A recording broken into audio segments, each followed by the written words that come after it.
പറയും. ഏതാണ്ട് ഇതേ സമയത്ത് 5:30 മണി സമയത്ത് തിരുത്തിപ്പുറത്തിന്റെ മണ്ണിൽ സുവിശേഷം പ്രസംഗിച്ചില്ലേ? കൊടുങ്ങല്ലൂരുള്ള ദൈവസഭയുടെ നേതൃത്വത്തിൽ ഈ സുവിശേഷം ഇവിടെ അറിയിച്ചില്ലേ? എന്തുകൊണ്ട് രക്ഷിക്കപ്പെട്ടില്ല എന്ന് ന്യായാധിപനായ യേശു കർത്താവ് ചോദിക്കുമ്പോൾ സമാധാനം പറയേണ്ടി വരും. പ്രിയമുള്ളവരെ, ഇനി ആരെങ്കിലും മരിച്ച് നരകത്തിലേക്ക് പോയാൽ, പാപമോചനം പ്രാപിക്കാതെ മരിച്ച് നരകത്തിലേക്ക് പോയാൽ ഞങ്ങൾക്ക് ഉത്തരവാദിത്തമില്ല. ദീർഘദൂരം താണ്ടി ജോലിയുള്ള പല സഹോദരന്മാർ ഇന്ന ദിവസം ജോലി അതിന് അവധിയെടുത്ത് ഈ സന്ദേശത്തിന് സാക്ഷ്യം പറയാൻ വന്നിരിക്കുക. സ്വർഗത്തിലെ ദൈവം ഉത്തരവാദികളല്ല. തിരുത്തിപ്പുറത്തുള്ള ആരെങ്കിലും മരിച്ചു നരകത്തിലേക്ക് പോയാൽ യേശുക്രിസ്തു ഉത്തരവാദിയല്ല. നിങ്ങളുടെ പാപത്തിന് പരിഹാരത്തിനു വേണ്ടി ചങ്കില ചോര ഊറ്റിത്തന്ന്, അവസാനത്തുള്ളി ചോര വരെ ഊറ്റിത്തന്ന് നമ്മൾ സ്നേഹിച്ച ഈ സ്നേഹത്തെ അവഗണിച്ചു പോകുവാൻ നമുക്ക് കഴിയുമോ? പ്രിയമുള്ളവരെ, 1989 എനിക്ക് ജീവിതത്തിൽ ഏറ്റവും അത് വിലപിടിപ്പുള്ള വർഷമാണ്. 89 മാർച്ച് 15-നാണ് എന്റെ ജീവിതത്തെ മാറ്റിമറിച്ചൊരു സംഭവം ഉണ്ടായി.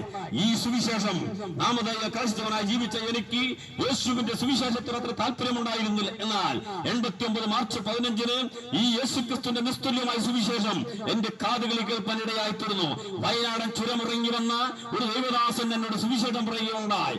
ആ സുവിശേഷം എന്റെ ജീവിതത്തെ മാറ്റിമറിച്ചു. യേശുക്രിസ്തു പാപിയെ രക്ഷിക്കും, യേശുക്രിസ്തു ദൈവത്തിന്റെ പുത്രൻ, നമ്മുടെ പാപത്തിന് പരിഹാരം വരുത്തിയെന്നുള്ള ആ ഉന്നതമായ ചിന്ത എന്നെ ദൈവദാസൻ അറിയിച്ചപ്പോൾ 89 മാർച്ച് 15-ാം തീയതി രാത്രി 8 മണിക്ക് എനിക്ക് സുവിശേഷത്തെ സ്വീകരിപ്പനിടയായി തീർന്നു. യേശുവിനെ കർത്താവ് രക്ഷിതാവ് സ്വീകരിപ്പനിടയായി തീർന്നു. കേരളത്തിന്റെ തെരുവോരങ്ങളിൽ 4 പ്രാവശ്യം സഞ്ചരിച്ച് സന്ദേശം അറിയിപ്പനിടയായിട്ടുണ്ട്. കൊടുങ്ങല്ലൂരിലുള്ള ദൈവദാസന്മാരോട് ചേർന്ന് ആ മാസത്തിൽ 1-2 ആഴ്ചകളിൽ തന്നെ ഈ സന്ദേശം പറയുന്ന അവസരമുണ്ടായിട്ടുണ്ട്.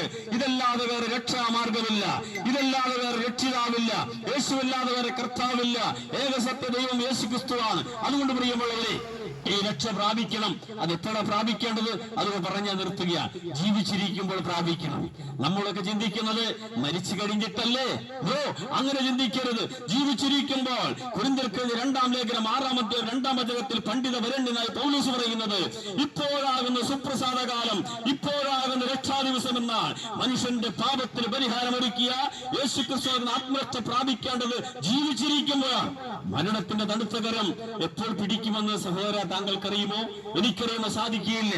അതുകൊണ്ട് മരണത്തിന് മുൻപേ ജീവിച്ചിരിക്കുമ്പോൾ യേശുവിനെ കർത്താവ് രക്ഷിതാവ് ഹൃദയത്തിലേക്ക് സ്വീകരിച്ച് ആത്മരക്ഷ പ്രാപിച്ച് സുവിശേഷത്തിന്റെ ജീവിതത്തിലേക്ക് വരുവാൻ, യേശുക്രിസ്തു നൽകുന്ന തന്നെ ജീവിതത്തിലേക്ക് വരുവാൻ നിങ്ങൾ ആഹ്വാനം ചെയ്തുകൊണ്ടും ഒരിക്കൽ കൂടെ എല്ലാ പ്രിയപ്പെട്ടവർക്കും 2000 ആണ്ടുകൾക്കപ്പുറം കാൽവരി ക്രൂശിൽ ചൊരിഞ്ഞ വിപ്ലവചിന്തയുള്ള കർത്താവ് യേശുക്രിസ്തു നാമത്തിലുള്ള 1000 അഭിവാദനങ്ങൾ അർപ്പിച്ചുകൊണ്ട് തൽക്കാലം ഞങ്ങൾ വിടവാങ്ങുന്നു.